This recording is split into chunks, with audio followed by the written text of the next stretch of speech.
कितने लोग अनंत जीवन चाहते हैं? यही तो हमारी भक्ति का मूल कारण है। हम यहाँ आके 4 घंटे क्या कर रहे हैं? तालियां बजा रहे हैं, पेट्रोल फूक के बस में बैठकर यहाँ आ रहे हैं, बैठे हैं। क्या चाहिए आपको? क्या चाहिए? पक्की बात है। पर पंजाब में तो कुछ और चल रहा है। यहाँ तो वीजे चल रहे हैं, यहाँ तो घर मकान चल रहे हैं, गाड़ियां चल रही हैं। सुबह खत्म होती है, लोग आते हैं, पास्टर जी प्रार्थना कर दो। क्या प्रार्थना करनी है? कि पास्टर जी हमने ये फाइल लेके खड़े हैं, वीजा लगवाया है। अरे भैया, उस प्रभु को तो जान लो। तुम्हारे पास स्वर्ग का वीजा नहीं है, स्वर्ग की चिंता नहीं है, उन्हें कनाडा की वीजा की चिंता है। स्वर्ग मिले ना मिले, लेकिन कनाडा का वीजा लग जाना चाहिए। मैं जी अमेरिका पहुंचा, एक व्यक्ति ने मुझे फोन किया, कहा आचार्य जी आप शिकागो आए हैं, मैं आपसे मिलना चाहता हूं। मैंने कहा आइए भाई। 5-6 घंटे अपनी गाड़ी चला के मुझ तक पहुंचा, बढ़िया सूट बूट पहना, टाई वाई लगाया, सुंदर एकदम बढ़िया, आके बैठ गया। बोला मैं आपको अपनी गवाही दूंगा। मैंने कहा शुरू हो जाओ। बोले जी मैं गरीब था, प्रभु का ऐसा अनुग्रह हुआ मुझे कि मुझे साहब अमेरिका का वीजा लग गया। मैं समझ गया इसकी गवाही क्या है। जैसे ही उसने अमेरिका का वीजा बोला, मैं समझ गया कि ये आगे क्या बोलेगा। बोला जी यहाँ आया, परमेश्वर ने मुझे गाड़ी दी, मुझे घर दिया, मेरी शादी हो गई, मेरे बच्चे हो गए, उन बच्चों को भी नौकरी मिल गई, उनको जो है वहां का पीआर ग्रीन कार्ड मिल गया। मैंने कहा मैं समझ जानता ही था तुम क्या बोलोगे। आपको मालूम है जब यीशु मसीह को पकड़ लिया गया तो पतरस पीछे पीछे आया, तो एक औरत ने उसे पहचान लिया। बोला तू भी उनमें से एक है?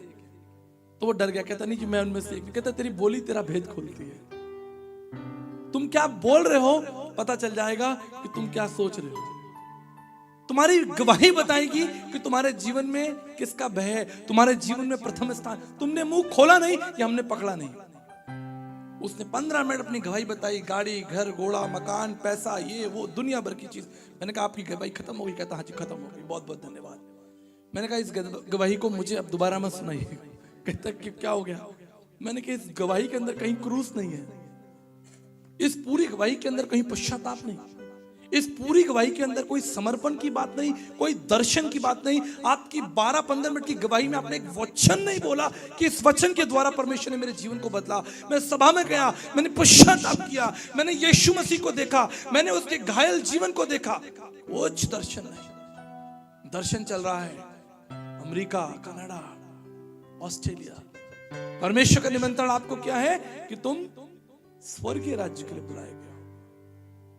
एक व्यक्ति ने मुझे फोन किया, जैसे ही मैंने फोन उठाया कहते पास्टर जी मैं बहुत खुश हूं, मैं बहुत खुश हूं। मैंने कहा अच्छी बात है, प्रभु का धन्यवाद हो, आपसे मेरी बात हो रही है। आप जानते हैं परमेश्वर का वचन ये कहता है। मैंने कहा बिल्कुल कहता है। आगे परमेश्वर के वचन में ये लिखा है पास्टर जी एक दिन ऐसा हुआ। उसने 8-10 मिनट मुझसे बात की। मैंने उससे पूछा, मैंने कहा भाई आप करते क्यों? मैंने सोचा पास्टर है, क्योंकि अभी तो परिचय हुआ ही नहीं, नाम बताया ही नहीं उसने, अपने बारे में कुछ नहीं बताया कि वो कहां से कौन है। वो तो सीधा खोलकर बाइबल शुरू हो गया। करते क्या हो?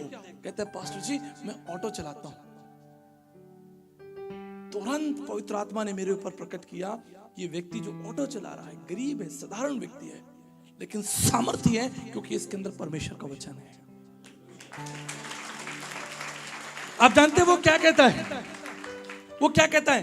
कहता है मैं 4 सवारियां इधर से उधर करने के बाद फिर मैं 15 मिनट का ब्रेक लेता हूं और बाइबल खोल के बैठ जाता हूं। फिर 4 सवारियां इधर से उधर करता हूं और फिर 15 मिनट का ब्रेक लेकर बाइबल पढ़ता हूं। मेरा पूरा दिन ऐसे निकलता है। मेरे ऑटो में चारों तरफ परमेश्वर के वचन लगे, मेरे घर के अंदर, मेरे घर के बाहर। बस मेरे जीवन का एक ही दर्शन है कि मैं अधिक से अधिक लोगों को प्रभु के बारे में बताऊं। एक तरफ एक व्यक्ति जो अमेरिका में बैठा है, जिसके पास एक बड़ा घर है, बड़ी गाड़ियां हैं, सारी सुख सुविधाएं हैं, और एक व्यक्ति जो महाराष्ट्र के गांव के अंदर ऑटो चला रहा है और उसका मुंह खुलता है तो परमेश्वर का वचन प्रकट होता है। आप बताइए कौन ज्यादा आशीषित है? आप फैसला कीजिए कौन ज्यादा आशीषित है। कलीसिया फैसला करेगी। हालेलुया।